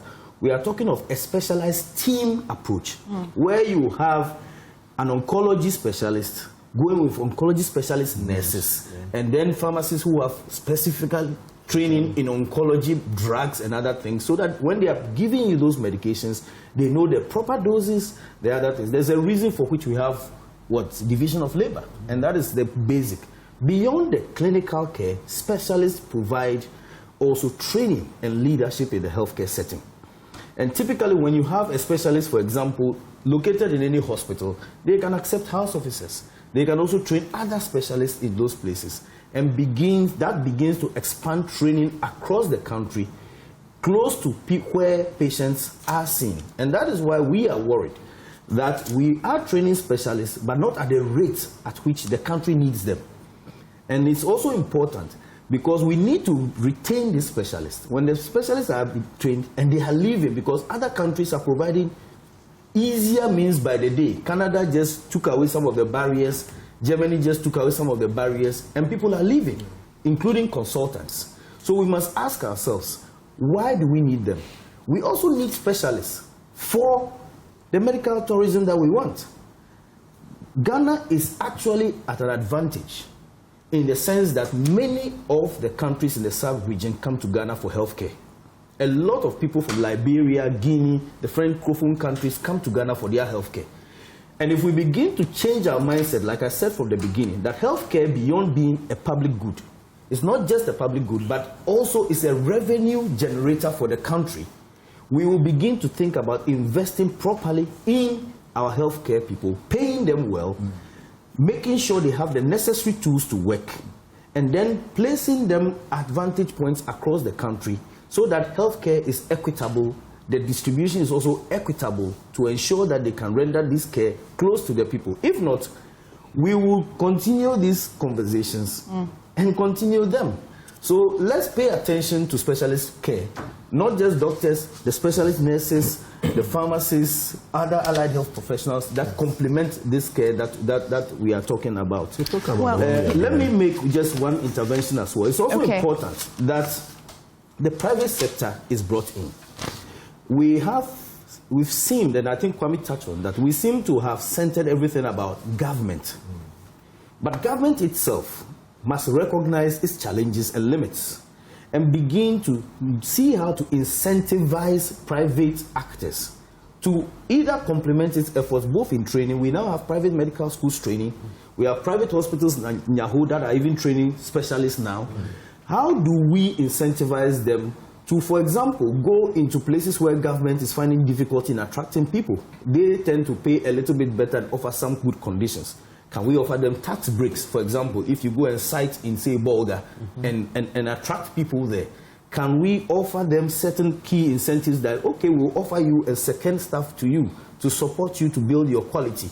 When you brought the issue about quality comparison between the public, I always say that for me, the best place I want to go when I'm ill is Kolebu Teaching Hospital, because most private hospitals will end up sending you there when push comes to shove. And that is why we must take a serious interest in our public facilities and make sure that they are the top notch. When you go to public hospitals elsewhere, everybody wants to go there. So we shouldn't be distinguishing that from here. And the public would want to pay so much at the private hospital, but when it comes to the public hospital, they don't want to pay as much. And we must also confront that conversation. Is the 20 cedis you are paying for national health insurance good enough? Question that we should be asking. Yes. Well, you're watching the JoyNews An Amalgam of Professional Bodies Speaker Series, and this evening we've been attempting to see whether we can heal forward by re-engineering Ghana's health system for a young and restless nation. We'll go for a quick break. When we come back, I have a question for Dr. Salome. Why are his people not wanting to be posted to places that the ministry will post them to? Very simple question, but very difficult answer to get. When we come back as well, Kwame, I know that you're quite passionate and critical about the digital health sector as well. What are some of the failures, some of the lessons you think that moving forward we can learn from past actions? Stay with us. This is JoyNews. Thank you so much for staying with us. Tonight, we've been finding some solutions, and I'm glad that you've made a time with us and staying with us. Dr. Salome, before I go to Kwame, I was quite curious. Why don't you want to go to Mangwasi? Well, the interesting thing is, I'm not sure you know where Hwidiam is, but that's where I work. Okay. On my regular. Do you know Hwidiam? I've read it in the news. Good. When they had the Galamsey problem. So it will be an unfair statement. And he used to work just 5 minutes away from me in Kenya as well. What I want to reiterate is first how we characterize this matter. In the Upper East place where we keep citing, or Upper West, it is the same problem with lawyers. Okay? So there's a clear and general trend we have been dealing with over the years. We must ask ourselves, why are professionals in general and doctors not wanting to go to these places? We have done some survey among ourselves, and I would, if you permit me, it will be important to take some time to explain these matters. People think it's all about money and they want to be in the flashy towns. It's not necessarily so. He has been on some of our platforms, and one of the key reasons some of people will express is that, one, I've been posted to a facility, there's no theater for me to operate. And my seniors tell me that they have seen pregnant women die right before their eyes whilst waiting for an ambulance to go to the next big town when he could have operated on that patient. And he does not want to go through that, okay? So they want the necessary infrastructure. Again, there are others who will tell you that when I'm in the facility, I don't have anybody to fall back on. He mentioned there are one-man stations. So sometimes when it's time to even go to specialize, it becomes like punishment. You are told, go and find your replacement before we can allow you to go. So it becomes a punishment for that person who felt he needed to sacrifice and go to that place to serve. Beyond that too, some of the people, one, we have exposed them to a certain lifestyle in the cities. It becomes a little bit more, and some fear the unknown. And so I'm sure when you were getting employed in Joy, you had an interview. Subsequently, you had a meeting to discuss your conditions of service. So it is only proper that beyond just centralizing posting where we just tell you, go to that region, go here, some engagement happens to say, you are going to Upper East. These are the facilities available. These are the incentives. These are even some advantages. There are these specialists here. Somebody will say, oh, if this specialist is even here, I would prefer to even go there because this is my mentor and I'll build a skill. In recruitment, a lot of it is by referral. And so when people go there and experience some bad, experiences, it becomes difficult for them to go. In my region, most of the roads to Ahafu are bad. In fact, the one to Sunyani is bad. Ambulances were attacked in recent times. The one through Inkawie side, Bibieni, is bad. The one to Kumasi, we know that it's been bad all the way to Tapa from Hwidiam. The doctor is also a Ghanaian. And so they will take certain economic choices for themselves. Where there are no good amenities, they will go. So it's not that this is in defense of somebody not wanting to go or not. But what did we do as an association? The association, noticing some of these from the surveys from our page, decided to pilot this in one of the regions that had this issue of doctors and other health professionals not wanting to go there. Oti region and the Volta region parts. So our Volta divisional chairman at the time led the pilot. And what did we do? We made sure that we guaranteed that when you go, you get decent accommodation and not going to be housed somewhere far away where you are called at night. And at that early stages, they don't have cars. They now have to come through motorbikes and other things to come to respond to emergencies. Some of the chiefs offered them land. And then also we ensured that we provided them mentorship and ensured that whenever they need help, there's a specialist on call who could come in and assist them. 2 slots were advertised, 7 people applied to go. We had to turn away 5 people. When this was done further, 2 more slots were advertised, and then 22 people applied. So it means that there is some template we could look at and work at, beyond just saying, go to that place and not go to this place. There's a need to engage, and what we did was also to engage them before they go, to tell them what challenges are there, what support systems are there. We have constantly heard government talking about rural incentive package. From, I'm saying government in generic terms, because this has begun long ago. Right. And we have heard our minister, which we are happy about, declare that they are going to implement that package, some financial remuneration to account for the challenges of the sector. Tony is here. We have not seen any clear roadmap stating when it's going to be done, how it's going to be done. Even though we have seen some goodwill with the minister saying he's engaged some district actors to provide decent accommodation and all that, which we are very happy about and supportive of that. But you see, these are promises. These are young people starting life. And some of these promises don't cut it. But again, we haven't stopped at that as an association. We have encouraged them. And I am sure if you looked at the data, many more are reporting to these places. And many are taking up these positions. It is becoming incumbent then on government and other actors to then make sure that all the things we say we want to make sure is provided, are provided for them to work with. The necessary rural incentive package, which is not only for doctors, by the way. Nurses are also going to some of these deprived areas. Pharmacists are not going. Other workers.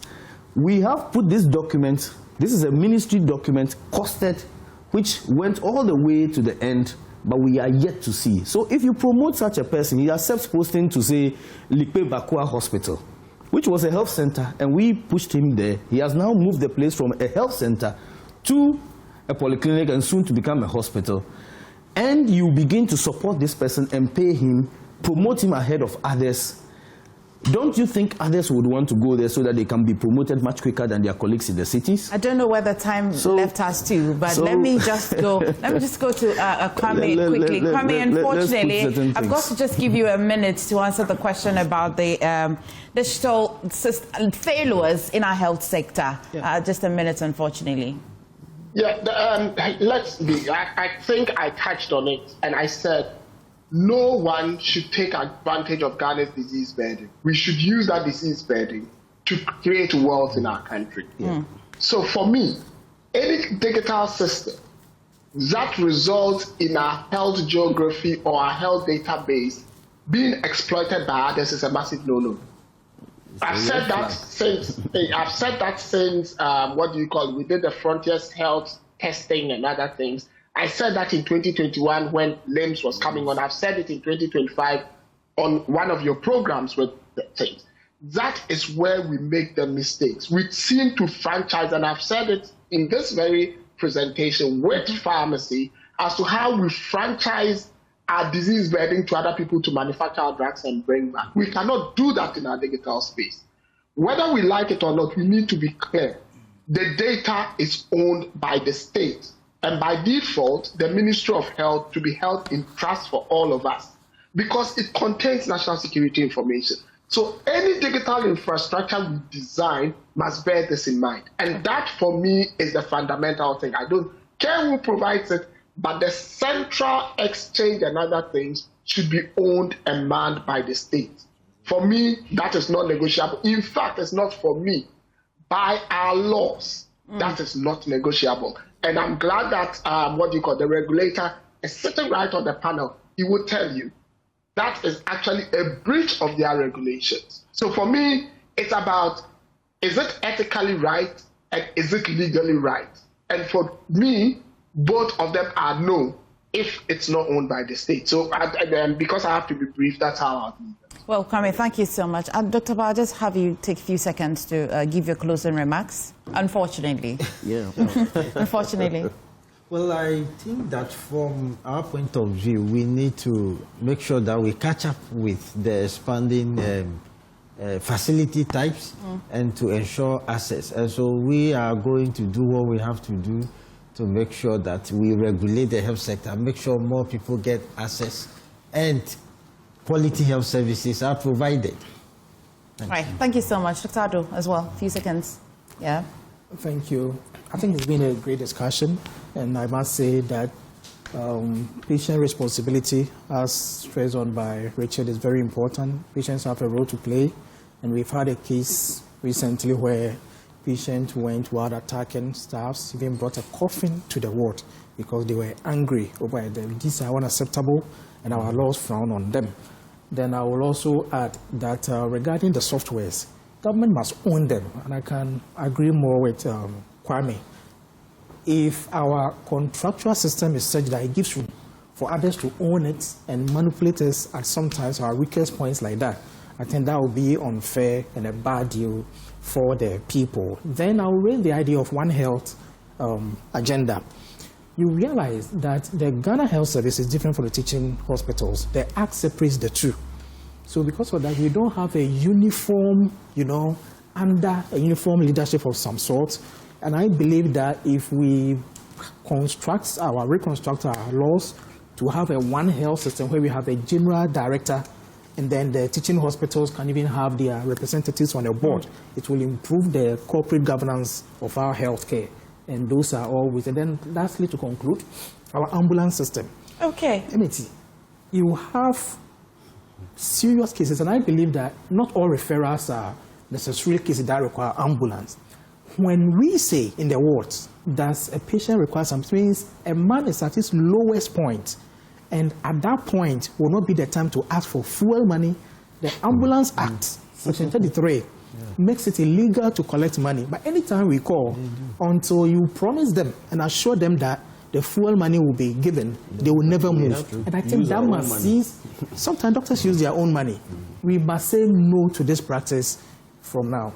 Well, Tony, I have to do a one-on-one with you a bit later so that you can answer a few more questions. I have questions on the drone delivery. I have questions on the limbs that I will give you a date right now when we exit this studio. But let me quickly talk about the data issue. Yes, what we have now is we have a middleware. We have a centralized system that is owned by government. So if you have any deal with government, you come, you plug in. When it's time, you go away. The data remains with Ghana. So that is what we have learned with the issue that happened with the old system. Let me also say that doctor said specialist training in the medical field. We are also doing that for the nurses. Currently, we are looking at 6 fields. We are looking at endocrinology, oncology, emergency, perioperative, critical care, and others, for us to at least match the doctors and make sure that we have a specialized training, service delivery for our people. These are some of the things. Okay. Well, Dr. Solomon, 30 seconds. You promised to stick to the side. So, okay. I just want to say that healthcare is a collective responsibility, and that beyond government, we all as individuals must take charge of our healthcare, and prevention is the key thing. Because of the cap I wear, I want to end by saying that the healthcare system, one of the key pillars is the human resource, and we must begin to place the human resource well and treat us well. If we are essential service providers, we must be treated essentially. Thank you. This conversation couldn't have been any better. Thank you so much. This has been the Joy News and Amalgam of Professional Body Speakers series. And our theme tonight was Healing Forward, Re-Engineering Ghana's Health System for a Young and Restless Nation. A big thank you to Dr. Kwame Sedisapon. He is Democracy and Development Fellow, especially in Health, CDD Ghana. And as well, Dr. Winfred Kolete Ba, Acting Registrar HEFRA, Dr. Richard Salome, his General Secretary of the GMA, Dr. Edward Dankwa Hayes, as well a lawyer, public health physician, and Tony Goodman, PRO, Ministry of Health, whom I have a date with a conversation to bring you all the other questions. The more probing questions. This one was a dialogue. We'll have the probing questions. But you, thank you so much for staying with us.